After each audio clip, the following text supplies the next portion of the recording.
Hey, this is Mills from America, and we are back with yet another interview. This is my 12th interview in a row in 1 week, so we'll just keep things rolling, keep things rolling along. Today's interview is with Beatbox tangent. nice, Yeah. and I think that's an SM7B you got there. SM7B, a little bit of technology. I've recently bought some KRK speakers as well. Big up to Frosty as well. I always go to Frosty when it comes to like tech and stuff because he knows his Who's stuff that well. So I guy? bought some. Who's that? Who's Frosty? Is it like a snowman or something? Right, yeah, who's that Frosty guy? Do you know what I mean? I remember when I first heard Frosty, it was at a battle in Cardiff in Wales. I was like, who's this guy? And I went to Tesco's, which is like a supermarket, and I just randomly bumped into him, and he was like, "Dude, check this sound out." You know his like signature sound is like his crazy sound that he does. I was like, wow, oh the hell. Like he was really young at that time as well. So man, big up to Frosty. Frosty's a G. I love Frosty, and the whole boys Dan and Hoss. Those are dope, awesome guys. So yeah. Okay. This is Beatbox Tangent in the mix with my man Mills inside.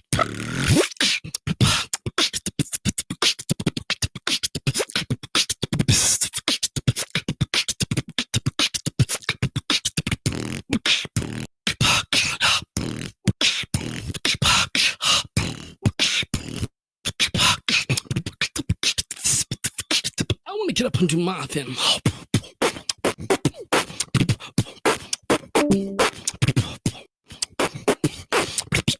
I want to get up and do my tangent. Okay, so yeah, you just introduced yourself with a really cool thing. Okay, so first question that I started asking some of my most recent interviewees is the background behind your stage name. Oh, my stage name. Yeah, Tangent is my name. It's a cool name. I have like most beatboxers in the beatboxing scene have ADD and ADHD. When I was younger, I was like that hyperactive kid, like just annoying everybody, going let's go, like running around, going, like making like crazy little sounds and stuff. And my parents never worried at all when I was younger that like I would like fall and hurt myself because they could always hear me.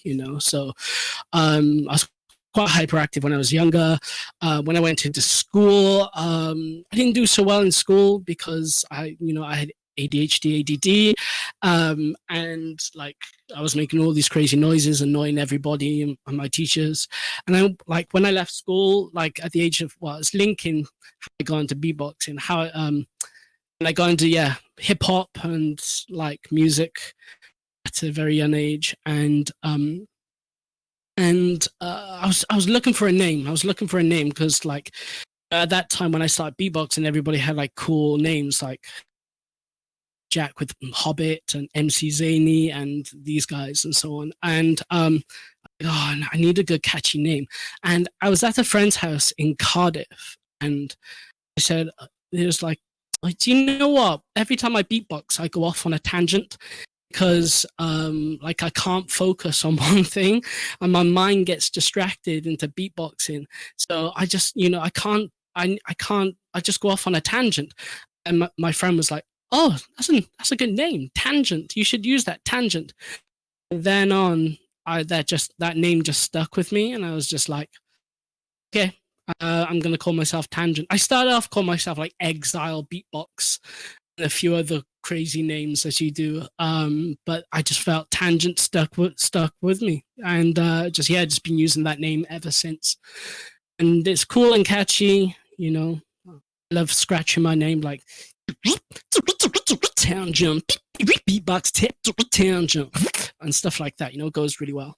Yeah, by the way, those are really good, clean vocal scratches. Man, all I could say with vocal, when I started beatboxing, the young age, I was so into hip hop. Like I'm into hip hop now, of course, lots of other genres of music. I used to listen to like a lot of Tan Clan and Mob Deep and Roots. And one of my biggest inspirations was Scratch. I don't know if you know Scratch the MC from the Roots, and he's a beatboxer, quite simple beatboxer. He just had these incredible scratches, like incredible scratches. And then I was like, that's one. If some like a beatboxer came up to me like a few years ago and said, "Oh, if there's one signature sound that you have, what would it be?" I'm like, well, I think my scratch, because when I scratch, I can go quite high pitch with it as well. So I would say, yeah, I pride myself on my vocal scratches. But yeah, when I was younger, I was really into the Roots. Even Eclipse and Firebrass, these guys have incredible scratches, and of course I can't forget to mention like Tom Thumb. Tom Thumb's like my scratches are not bad; they're clean, but Tom Thumb's scratches are just like next level. Yeah, check out his for the viewers. Check out his scratch tutorials. They're very unique. Next level, honestly, they're just incredible. I sat down for like few hours just watching those videos. Even like practicing vocal scratching for like years, like I still can't get to the level that he's on. So that's incredible.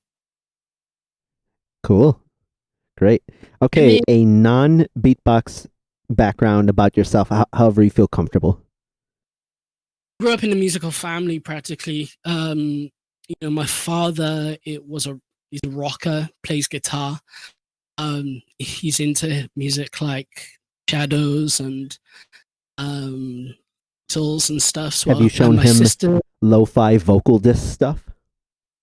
I have a little bit, but he's really into like Apache, like down down down down down down grand like delay music.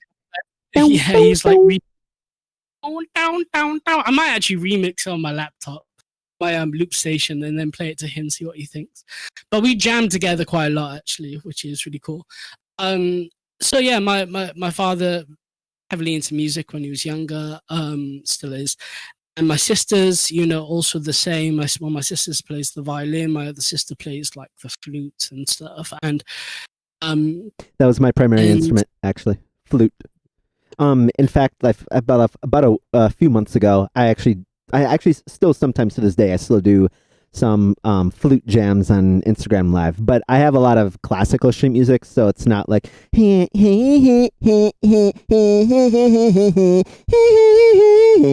please stop asking me to play that annoying meme song. Yeah, so flute stuff is wicked. No, I've seen some of your stuff. It's cool, man. I love it. Yeah, I actually want to make one called real quick, and I want to make one called Flute Loops, where I'm actually doing like the mask off thing. But where like 3 of the 5 tracks are actually going to be my flute with EQ, basically a lot of high mids and highs, and then the other ones will be like like a GTB, and then just like and then the other one being your percussion. Anyway, enough about me. No, that sounds sick. Sounds good. So yeah, my sister's really into music. I grew up on like Michael Jackson, on Motown and James Brown and these kind of guys when I was younger. So that's been my non-beatboxing influence. Of course, as I said before, hip hop, the main, like one of the first beatboxer I ever heard. Rahzel. I come from an old school generation, yeah, which is quite. Keep in mind, I just got off with Rockstar Loops, so yep.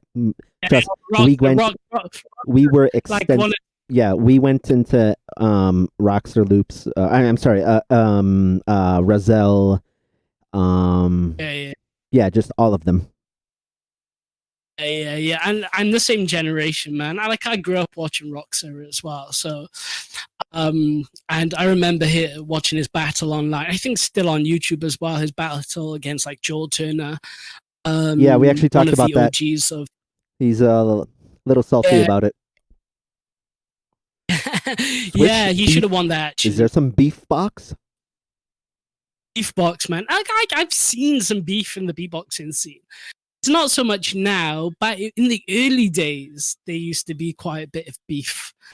Yeah, didn't Remember? Bilo? Oh yeah, didn't I think there was some cool article. I think was on HBB Human Beatbox. I think where like Bilo worked very very hard to like eliminate like the like destructive battling and made it way way more constructive. Yeah, he did. The great thing about battling now, it's everybody is a sense of family now. You go to beatboxing events, everybody is super friendly, warm, and welcoming, which it should be, which is awesome. And yeah, and but you know, I've been in battles, like face-to-face battles, and when you're staring at your opponent beatboxing, you are not smiling and happy. You are in their face, and you are aggressive. You know what I mean? And but afterwards, that dies down. The early stages of beatboxing, I'll tell you two events, two major ones I've seen since I've been in the beatboxing community and just like watching beatboxers over time. One of the first ones I remember, there was a kind of a beef between Faith SFX, who was an old school beatboxer, and Beardy Man. I remember there was some beef. I remember watching videos of Beardy Man is capable of beef. Well, I don't know. It was beef, but there was tension. No, okay. I wouldn't say beef, but there was I remember tension, but it's way back in the day, between Faith and Beardy. But everything they're both super awesome now, and that beef has been squashed like ages ago. That tension has just gone because everybody's super cool. Second biggest beef that I've ever seen in the beatboxing scene, and when this happened, everybody was shocked. And this person came out, really verbally as well, started attacking another beatboxer. Muhammad against Eclipse. I remember. I don't want to go into too much negativity. Yeah, I mean, like Kenny Muhammad, I've seen some of his things on Instagram. I mean, yeah, Kenny's very vocal. But if you want to continue with what you were saying. No. I don't want to get too political with everything. I've spoken to Kenny Muhammad on Instagram and stuff, and he is he's awesome. He's awesome. And yeah, but I remember when that video came out, and he was like publicly going after Eclipse like really hard, and everybody in the beatboxing scene would just was like, what the hell are you doing? You're like this prominent, legendary figure in the beatboxing scene, yet you are pulling somebody out really aggressively. And yeah, I don't know what happened with that. I just remember that being a huge event and things blowing up on Facebook and stuff about that. And so that's the only two biggest beefs that I've ever seen. Like modern day beatboxing, there's no sort of beef, these days and stuff. At the end of the day, we're all humans. We have an ego. Don't get me wrong. But there's no sort of like, it's not like in the rap scene or hip hop scene where it's like, oh, I'm going after you, blah blah blah. It's none of this tribalist sort of thinking anymore. It's love. It's all love and harmony and unity and diversity, which is awesome. But when you get on stage, you go to war. You go to war to try to win. But that doesn't mean you hate the person you're battling. It just means that you want to like the next level. Yeah, like a D-Lo and Collapse. Like he gets all like that, man. And then at the end, like and he gives him a hug and a kiss on the forehead. Like right after he does all the. Yeah, I love it. Yeah, the crowd, boy. Yeah, it's I love D-Lo, man. D-Lo, big up to Dan as well. Big up, I love Dan. Big up. Big up. He's judged a lot of battles in Wales, and massive appreciation. Dan has pushed the scene pretty hard. It's quite interesting all my years of watching beatboxers and seeing beatboxers grow and stuff. There's been some real crazy pioneers in the beatboxing scene pushing hard, pushing the envelope hard. Some of them are people like, was that right at the beginning? Like people like Rahzel, Killa Kela as well. Big up to Killa Kela. Killa Kela podcast, are amazing. He's another massive inspiration of mine as well. Killa Kela. And then of course you have Beardy, and then Faithless FX. He's one of my all-time favorite beatboxers. A lot of beatboxers in the scene, like people like Reaps One, Sid FX.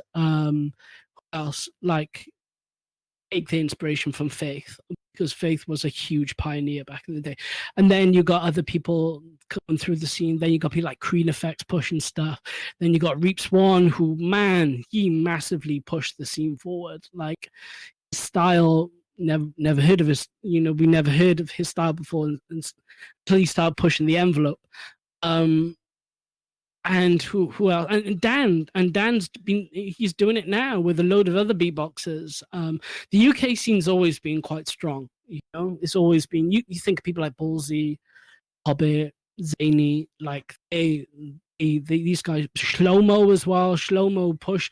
Shlomo was, I don't know if you know Shlomo, but Shlomo was one of the originators of humanbeatbox.com. Like, he was the guy organizing the original UK Beatbox Championships, organizing huge events, pushing stuff. Like, he's a crazy musician. He's awesome. I remember he was one of the first beatboxers I heard after listening to people like Rahzel and Kenny Mohammed. Like, the first time I heard Rahzel and Kenny Mohammed, I downloaded a LimeWire MP3 back in the day when LimeWire and Napster was around. That's when I first heard beatboxing. Who's I talking about? Shlomo was one of the original pioneers as well, so he needs to props and respect. One of the originators. Yeah, I wonder. I feel like people these days, I feel like they're kind of forgetting. I mean, I can't generalize, but I feel like many of them have forgotten or are forgetting the people that you're mentioning, the people that especially Roxer Loops just mentioned about 2 hours ago. Yeah, and even like when I interviewed Ultrasonic and Mama Sonic had her own perspective about, like, people think that it's boots and cats and lip rolls and inward bass, but if I asked you who Rahzel was, Wait, honestly, I thought Codfish started everything. It's Codfish started everything.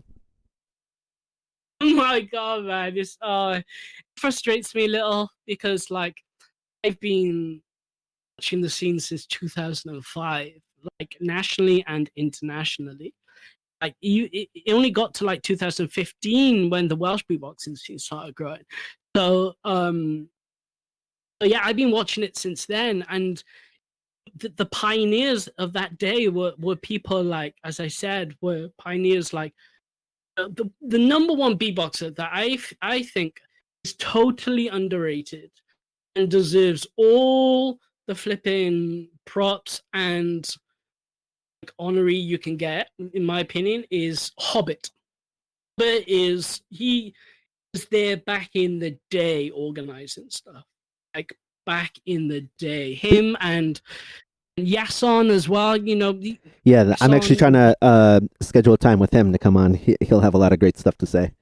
Beatbox Collective. Yeah, like, Yason's been in the scene for absolute years. He's one of the OGs that organized and really pushed the scene as well. He got in 2010. He got third in the UK Beatbox Championships, which was awesome. So he deserves massive amount of love. And then internationally on the scene, of course, Bilo is the legend of legends. This is Bilo. I think you are doing a great job. Thank you. I think you are. Yes, massive. I nearly went in Borat then.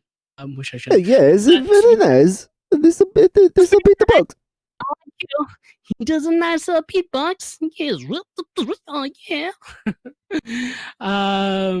Yeah, man. Like, Bilo. I'm just trying to think of international heads in the day that I used to watch all the time. Also like BMG, Alam, these guys, they came they came on the scene.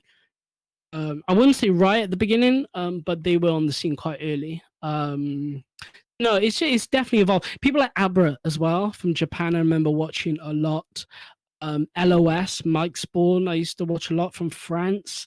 Who are actually like, if you spoke to most French beatboxers today, they'll be like, yeah, these guys are my inspirations as well. Yeah, it was They somebody. really, I think it was Clockworks or somebody. I said how like, it wasn't until about several months ago when I googled Paris and France, and like I didn't know they were so close to each other. So they are, yeah, they are. I remember watching these guys like Mike Spawn and LOS like killing it back in the day, and of course when we talk about France and old school beatboxers, we can't forget is people like Eclipse. Like he had a lot of controversy back in the day because everybody's like, oh, Eclipse is just a cover beatboxer. He's nothing original. But past that, you throw that away, that mindset, and actually what he's doing is really original. It's the way he can transition all these covers into like on mix, yeah. So for the longest time, the whole viral one beatboxer does 57 styles in 4 minutes. yeah, man, yeah. And that was a huge viral video I remember him doing. But he does it amazingly. So the French scene's always been quite strong. So like, who came first, Eclipse, Firebras, or was it pretty much the same time? Pretty much the same time. Remember, used to, like most of us back in the day, I used to subscribe to humanbeatbox.com, and one of the events, and they've just brought it back. I think Yason's initiated it, is a BoxCon. Get up to BoxCon on Instagram as well. They're doing pretty well. And they used to have these BoxCon conventions in London, and beatboxers around the world used to come and showcase and stuff. And Eclipse on Friday, I remember hearing Eclipse for the first time when videos were like happy quality. And I remember hearing Eclipse, and he did his cover of hip hop cover, like that song, do do do do do do. Old school. Yeah, it was like Erykah Badu. Erykah Badu vibes, and like some crazy hip hop stuff. Yeah, that's it. I can't do it. I can't go that. Like really high stuff, And I was like, "Raw, man, this is sick. This is incredible." And I remember seeing Firebras. First time I saw Firebras. Firebras? Firebras on a box. Fire. Yeah, on a BoxCon video as well. And he was crazy. He was doing crazy tech, like way before Alam was on the scene and stuff. He was doing crazy tech stuff. Like I'm not the amazing at tech. Like he was doing crazy tech stuff, and I was just like, man, it's awesome. And I always knew he was gonna kind of like grow in the scene and just become an icon. So the France had it strong. America had it strong at the beginning, then it sort of died down, and then the Beatbox America made it explode. Then you had the rise of people like Napalm and Kenny Urban, and like the Beatbox House and Gene and Chris Solis, So all of these countries have had these like different phases, but I think England's been quite consistent. Yeah, England, France, and then Rockstar Loops taught me a lot about Belgium. Yeah. Belgium's good. Yeah. Slizer's Belgium, right? Slizer is from Luxembourg. I think. I'm pretty sure. It's from Luxembourg. But it's very close, if I'm not mistaken. Okay. All quite close, All right. So we just talked about knocked out a lot of stuff. That was really good. I I think you just gave me your solo beatbox background. Yeah, man. And then what about your loop background, 505 specifically? Now, some people like they started with guitar pedal, some people started with 202, some people Chaos Pad, some people went straight into the 505 with their solo beatbox. So I'm wondering your particular journey. My journey was so I always started as a solo beatboxer when I was younger, and I was obsessed to try and get to some sort of okay level. Um, and tried to get some level, but it's so hard, man, because like you go to beatboxing competitions. I'm 34, and I get wiped by some 12-year-old, 13-year-old killing it. So at the end of the day, I was like, Yeah. okay, so it's good, it's awesome, but man, and I was always into music. I was always into music, hip hop, and then um, I was always into production when I was younger. I used to play a lot with Reason and Cubase and stuff when I was younger, and I remember when I went to university, really heavily going into like electronic music. So talking from a non-beatboxing background about production, I'll leave that onto looping. Um, I've always been like into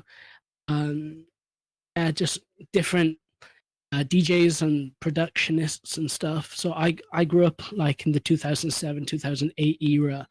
I was very heavily influenced by, say, the dubstep scene when I was younger. Not the dubstep, the trance scene, the dance, the house, the bashment, the garage, the grime scene when I was younger. I remember going to a lot of events when I was in university, and some of my out of take myself out of the beatboxing scene and into the music scene. My biggest inspirations outside the beatboxing scene would be artists such as Enga Scream, Casper, Rusko, and I've always been into production and been like, every time I go to these events, I'm like, right, I'm going back and I'm going to sit and watch a 13-hour video on YouTube on how to make a track on blah, blah, blah. So I was like fixated upon production, and so, and still am.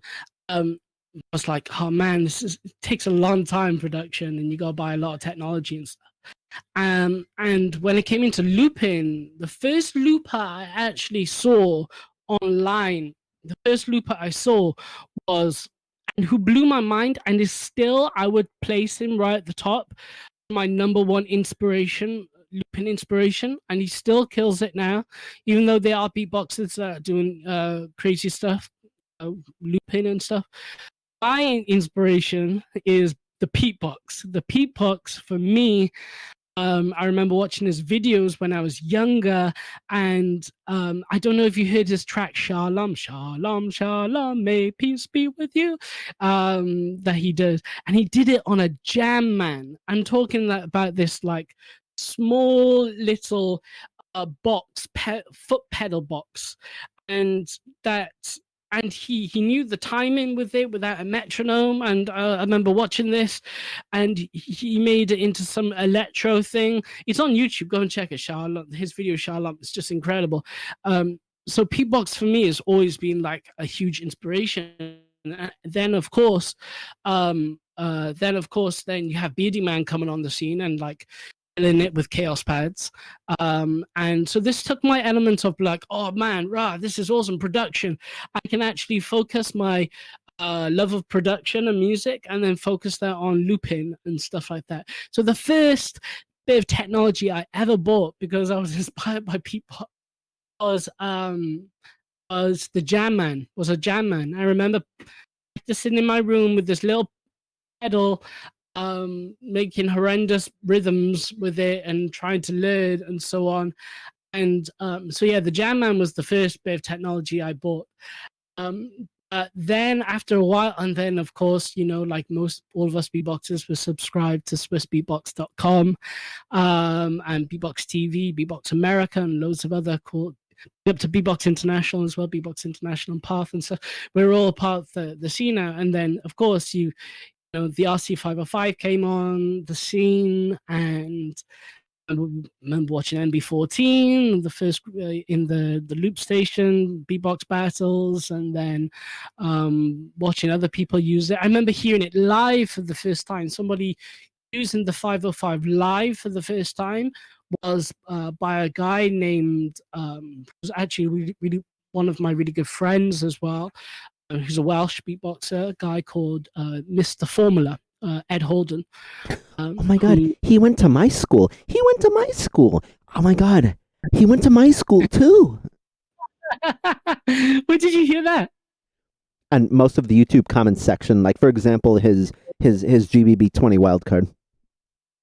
He went to my school. I get that on my page because I'm a bit like Ed as well. Like I go into schools quite a lot to do workshops around South Wales. That was going to be my question in about maybe 15, 20 minutes. But hey, go ahead. No, yeah. So I get that on my comments as well. Like a lot of kids, hey, oh my God, you went to my school, or in a Welsh accent. Oh my God, you went into a Welsh school, you do. So yeah, so I heard it from Ed at the first Welsh Beatbox Championships, and I was like, what? Okay, it's probably time to buy one, and not just for music with, but also because I'm getting money workshops in schools and stuff. It's a great tool, and it's the number one selling point. If anybody is interested in workshops in schools, get a 505 because it's the selling point for getting you into like a school doing a project. So a 505 is amazing.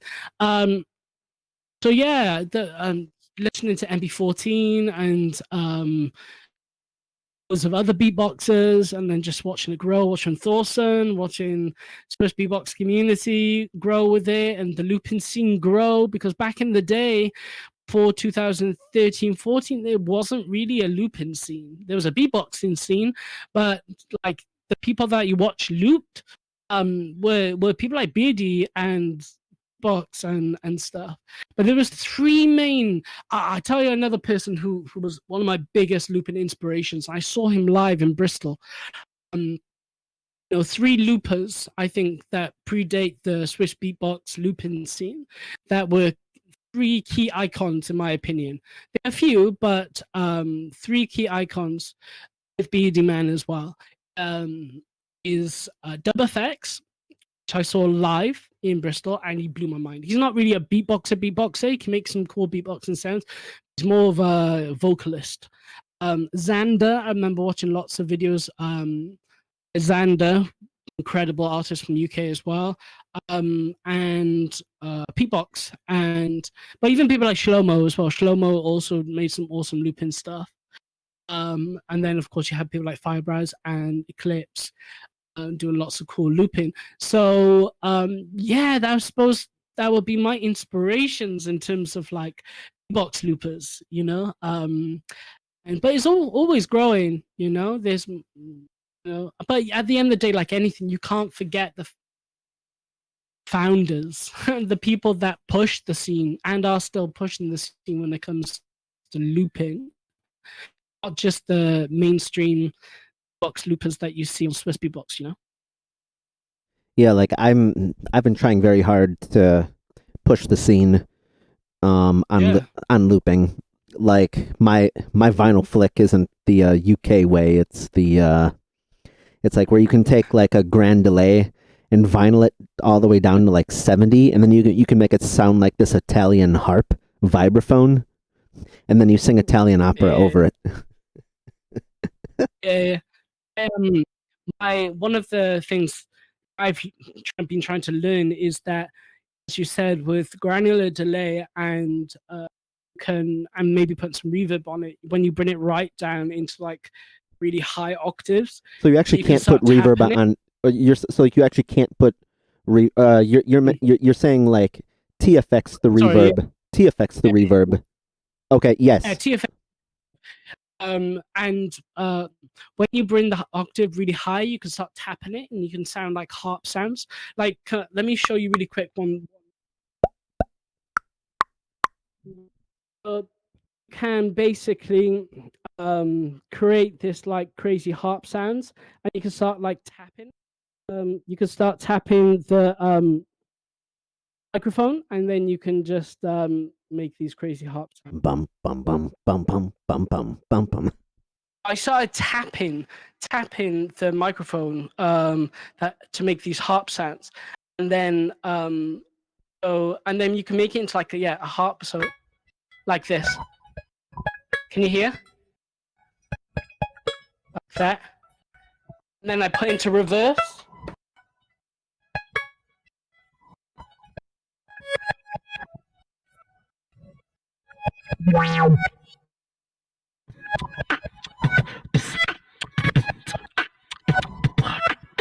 Like that. So that's one thing I've been really experimenting with recently as well, is basically instead of just like boxing or making sounds with that technique, start tapping the microphone in different ways to get different textures and octaves. So that's one Yeah, thing like I mean, you can even like you can actually suck in it, and the grand delay can sound like that, or you can.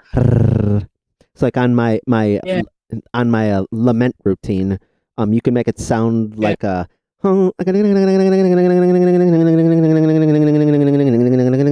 Just by.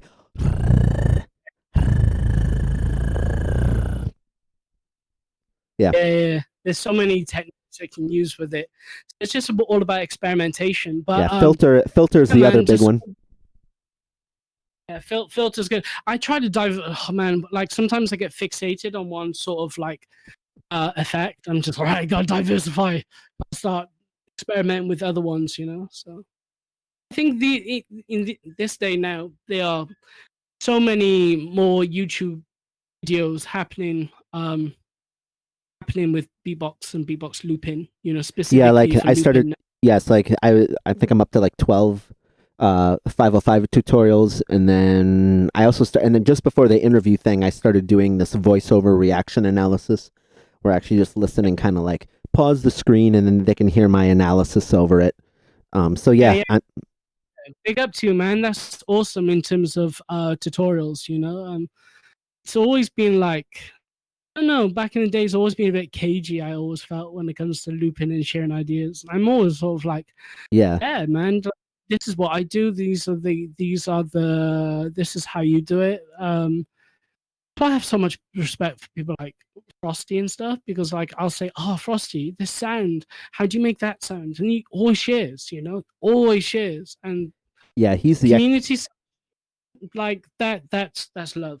That's the thing. Yeah, like that's the real community, but like any online trolls and stuff, like that's not the community. And that's actually exactly what Mama Sonic was saying when I interviewed her on Instagram. It starts to become like bickering and being like, this is mine and blah blah blah. Then it just loses the community, just doesn't become good. It becomes toxic. And I've been feeling that the last few months. I've been like, got to that stage now where I'm just like, I'm only gonna bring a GBB video or any sort of video for any competition unless I know it's really really good, because I just felt the scene has become very toxic sometimes when you release stuff. Like they're very instantly very judgmental, just like, no, this is bad, this is crap, this is bad, no, you're copying, and it's just like, wow, thanks, That's the difference.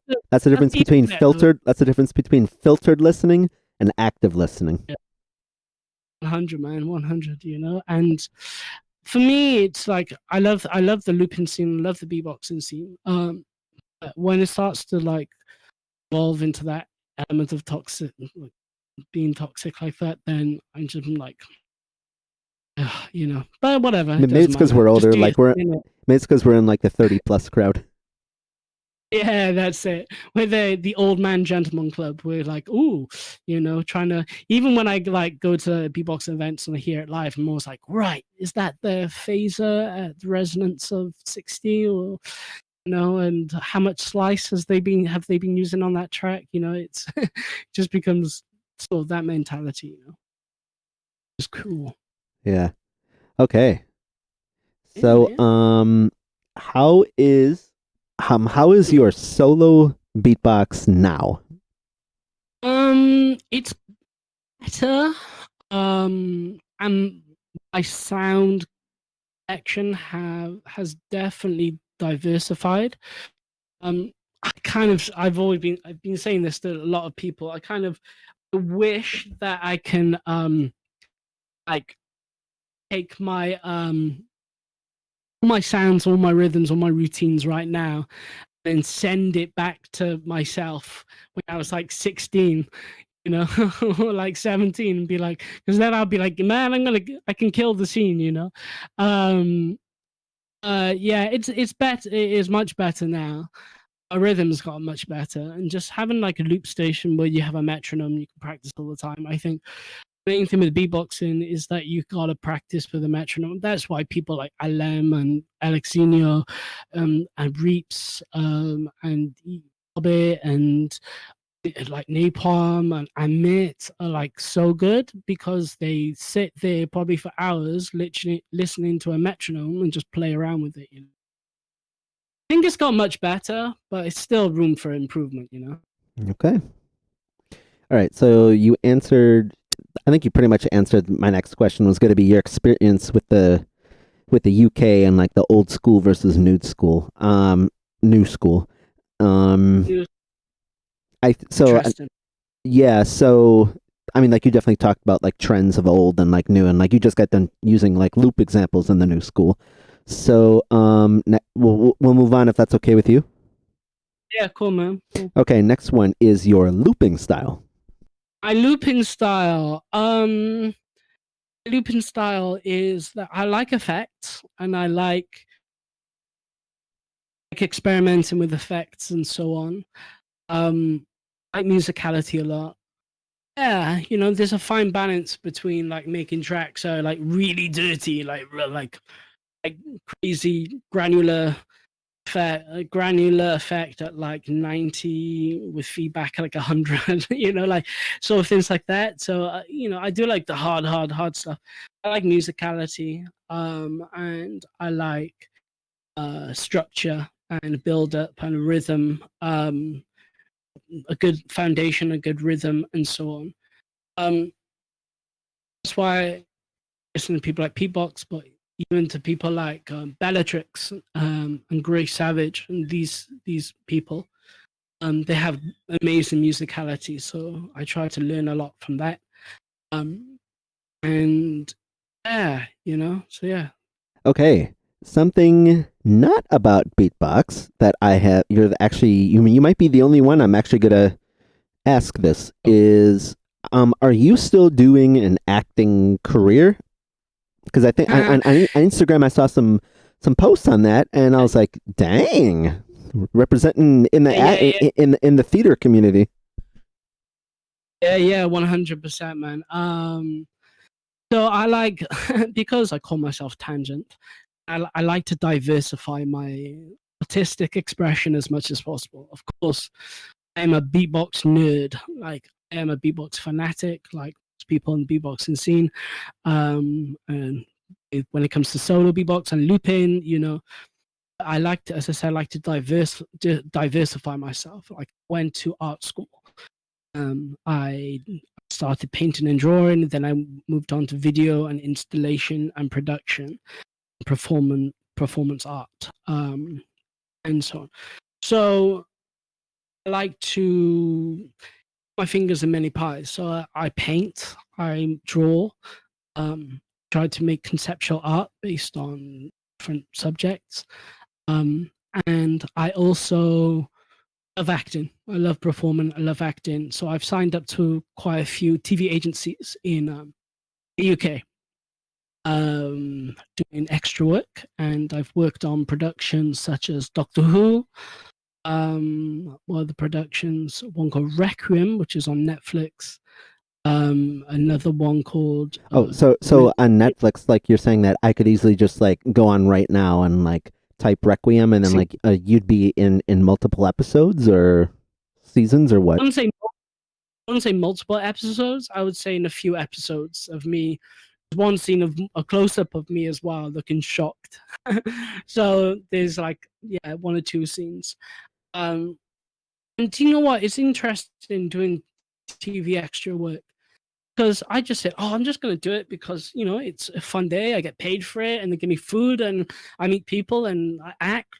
Then when I started like doing it more, I was like, I want to be in the background all the time. I want to be in the foreground. I was like, these sets. I remember going to London to the BBC set, and they had this crazy. It was for what's it called? There's a Netflix show. Snow. Oh man, it got in my mind, but it's a famous kind of like 19th century TV show. And they were doing an episode about the Aberfan accident that happened in South Wales. Basically, all this slag fell from the mountain and covered a school. So they're reenacting this scene. And they wanted people from Wales, so I got called up for it. So I went there, and I remember seeing like the crazy green screen and like the house that they made and all the props, and I was like, "Wow, this is amazing!" And being in these scenes just gave me more of a hunger and a drive. Right, I want to go into acting. I want to go into TV. I've also been doing TV extra work here and there for doing Casualty as well, which is a very famous like hospital TV drama, and another one called Poblicum, which is like a Welsh TV drama. So I've done some acting work into that, and I was like, right, I'm gonna quit monologues. I'm gonna do monologues. I'm gonna do monologues. So because I want to get more acting work, I want to do more TV work because it became a hunger in one. So real quick for us, could you like do a quick like reenactment of like a line, like a paragraph, or you have been really interested. Okay, I'll try and do my policeman. I've been walking around 3 days straight thinking I was Picasso. Really, really, what I was a major jackass.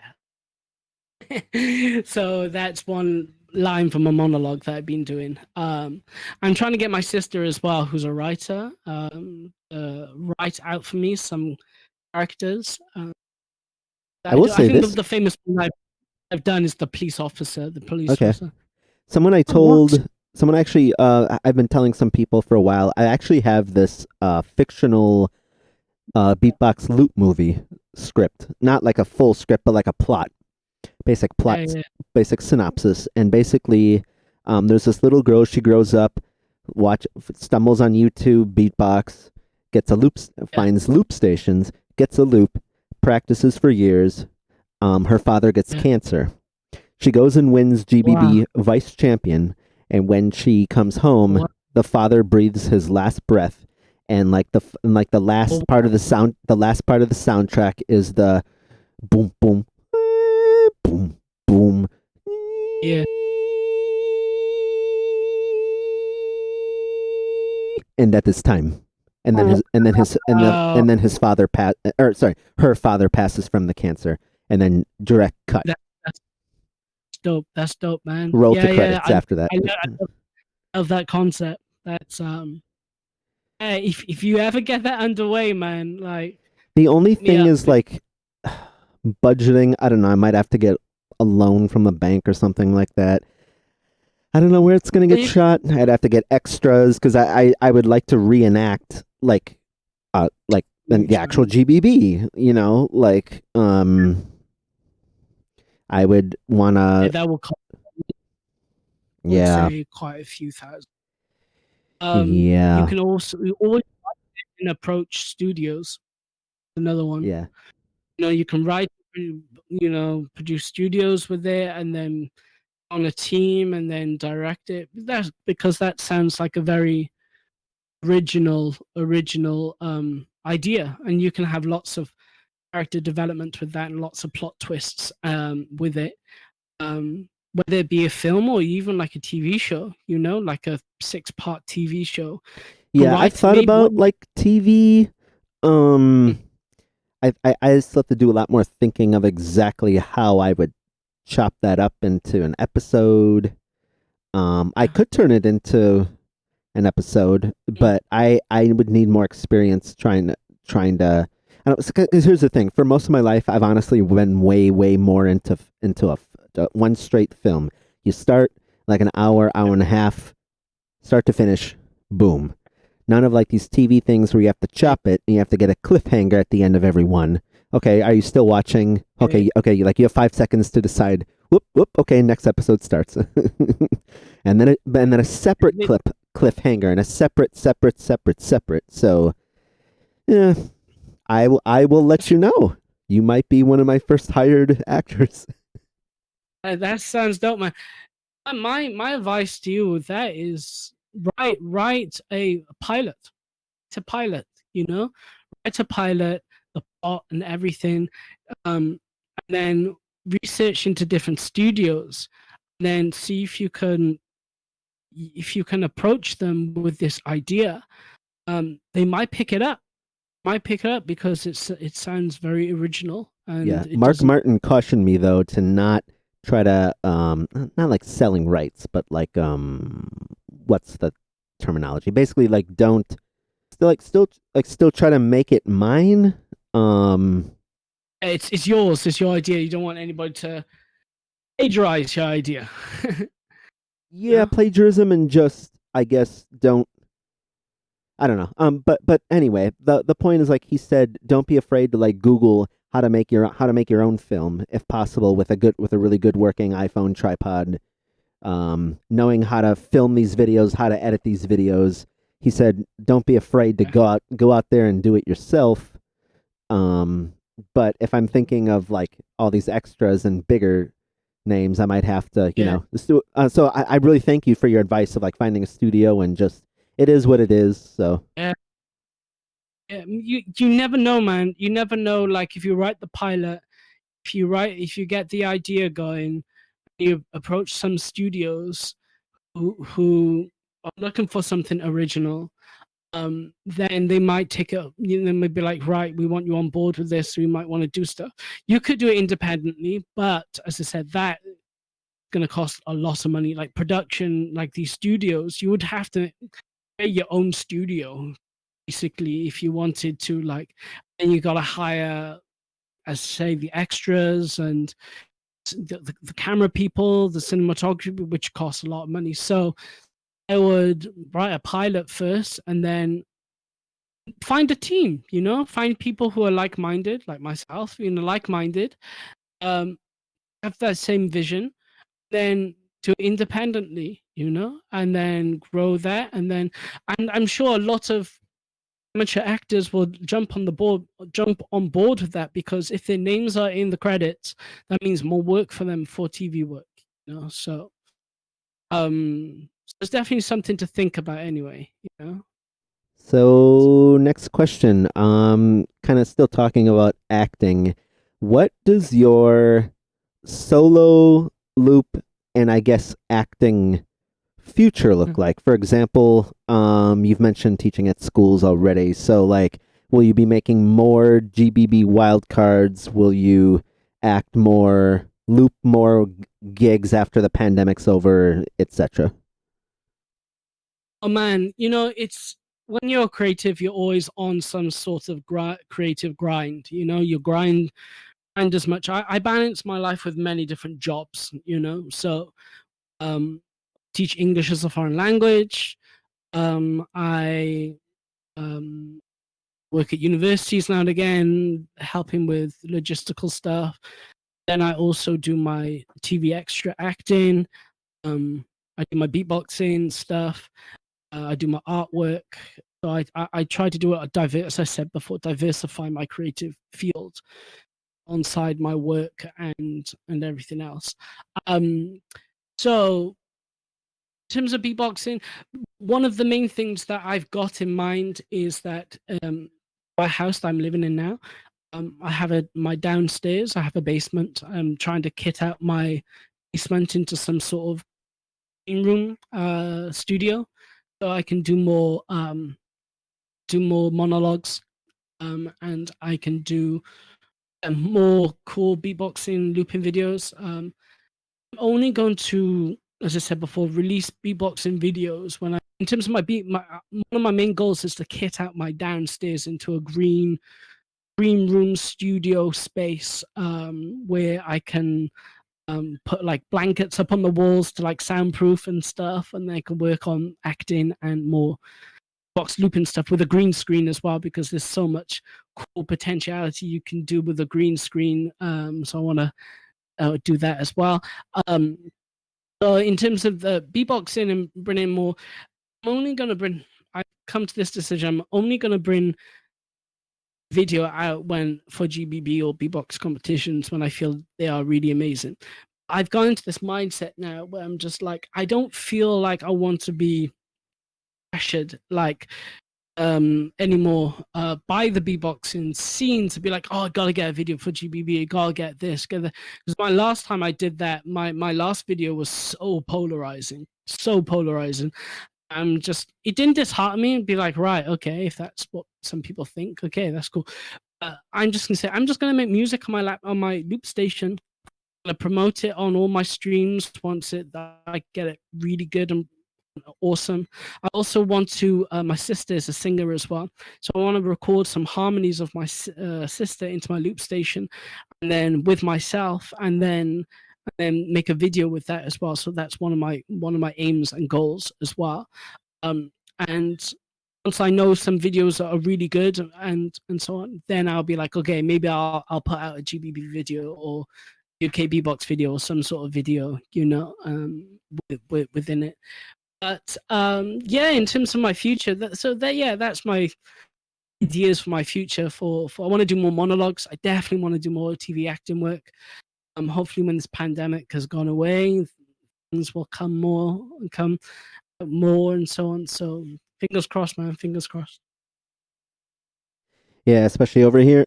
Over here, if you want to, hey, if you want to cross the Atlantic and have, we're up to 120,000 and counting. Yeah, man, it must be terrible. Yeah, like there are so many politics, man. I mean, so many places keep opening up, and it's like, my wife teaches public health. She's actually upstairs, like she has her office. This is basically my office. Because I still do virtual teaching, but that's more of like 10-month work. But anyways, she's like, why, like, based on my research and my data that I do for 8 hours a day, why are all these places in this country opening up again? Because then more cases keep going. It's insane. Okay. And I think as well, it's especially for America as well, that people are not used to being like, from the government being saying, right, you have to stay in and you have to wait for a period of time. Like, people in their mindset, they're like, I'm not used to this, I don't want to do this. And it's also an authority thing as well, because it's like, America compared to China. All right, China, soon as the pandemic hit, the Chinese government were like, bam, everybody, you're staying in, we're going to lock you up, you're not going to go out. And America is just like, yes, everybody has to stay in. And then people are with their, call it kind of like right-wing liberalism. I'm like, no, how dare you tell me that I have to stay in, and blah blah blah, and stuff. And I just think it's bad, this kind of liberal way of thinking. Sometimes it's causing the death count to go higher and higher and higher. Then of course you have the whole situation in America with race and racism and stuff, and which has made things get worse. Even in the UK, UK is behind America in terms of COVID cases. Yeah. Yeah. Speaking of like race, yeah. Especially when I interviewed Ultrasonic and Mama Sonic, we talked a lot about that, and pretty much kind of backtracking to what you and I were talking about.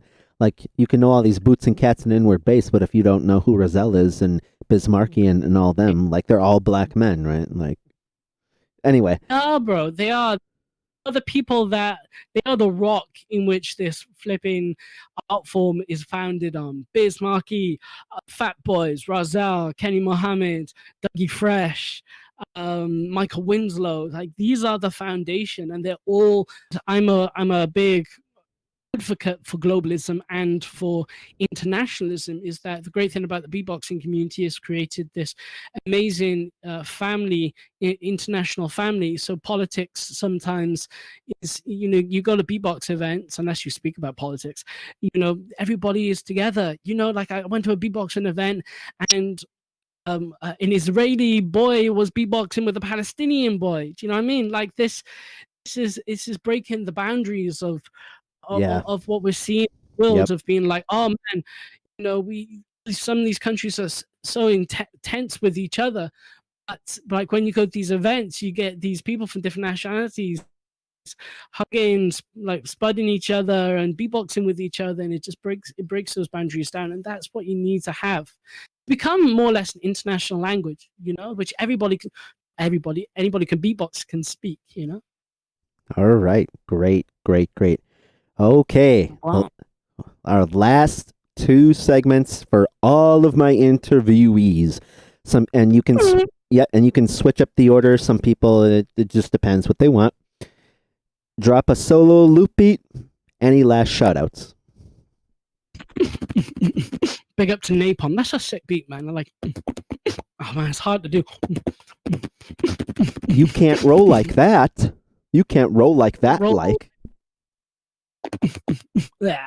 Yeah, man. Big shout outs. Big shout out to the Welsh beatboxing scene. Big shout out to the man like Matthew Hahn, who is one of the biggest beatbox organizers. He got me started. January 1st, 2019. Big up 100% to Han on OG. Big up to the Welsh beatboxing scene. Big up also to my brothers, Akam and Grey Cloud, Ali and Niall, aka See with a Mortgage, which I always call them. And big up to Beat Technique, Dean as well from Wales, Ed Formula, Ed Holden, Jomez, Scythe. Honestly, all right, there's a beatboxer. His name is called Scythe, right? We're trying in the scene really hard to get him to go to some international beatboxing events. His technicality is on par with people like Alem. He's won the Welsh beatboxing scene once, and he's come twice, a few times. His technicality is amazing. So big up to Scythe, and I hope he goes to some international events. Who else? Big up my sister Fleur. Big up to the Baha'i community as well, and so on. And yeah, and big up to everybody I forgot. Big up to my dad. And big up to Mills as well for doing this. I hope this grows. I hope this becomes as big as the Killa Kela podcasts as well, So yeah, man. Yeah.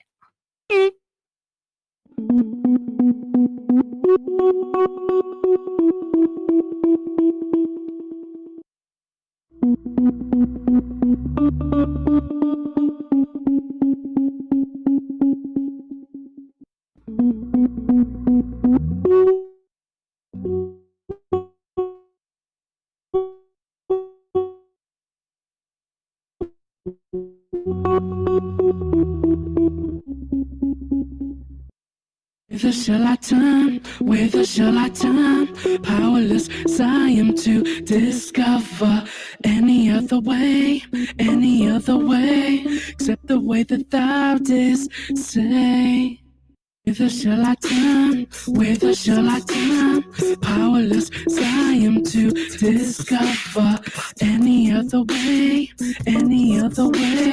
except the way that thou didst say. Whither shall I turn? Powerless as I am to discover any other way, except the way that thou didst say.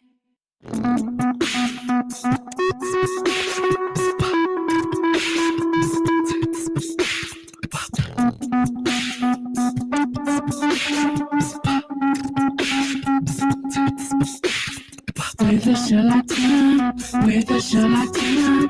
Powerless as I am to discover any other way, except the way that thou didst say. Whither shall I turn? Whither shall I turn? Powerless as I am to discover any other way, except the way that thou didst say. Whither shall I turn?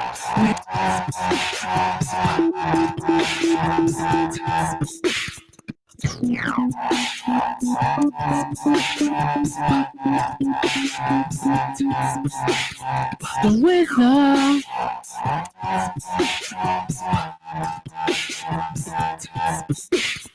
The whither.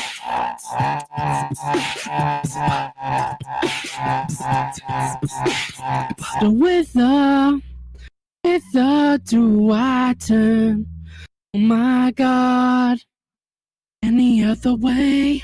Whither do I turn? Oh my God. Whither shall I turn? Whither shall I turn? Powerless as I am to discover any other way, except the way that thou didst say.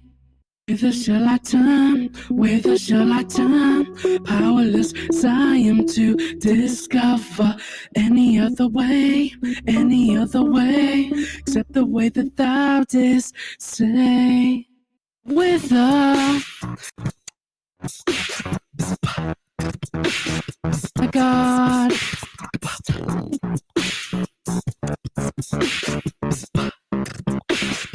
God.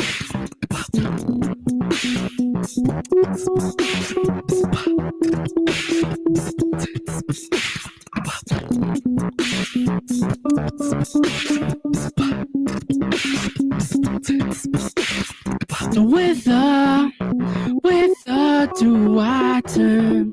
Oh my God.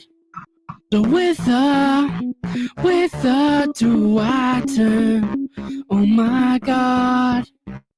Whither shall I turn? Whither shall I turn? Powerless as I am to discover any other way, except the way that thou didst say. Whither shall I turn? Whither shall I turn? Powerless as I am to discover any other way, except the way that thou didst say. Whither shall I turn? Whither shall I turn? Powerless as I am to discover any other way, except the way that thou didst say. I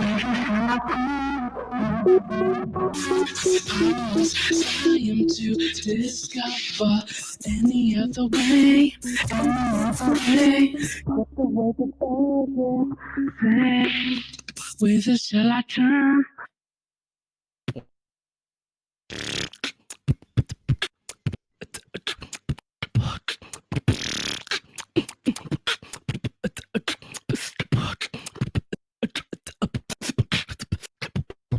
All right. Very, very good. You did loop and solo. Jeez. All right. Yes. All right. So this has been Mills from America. And today I just got done interviewing. Box tangent with the man like Mills. Hey. Ish. So Mills, peace, bro. All right. Take care.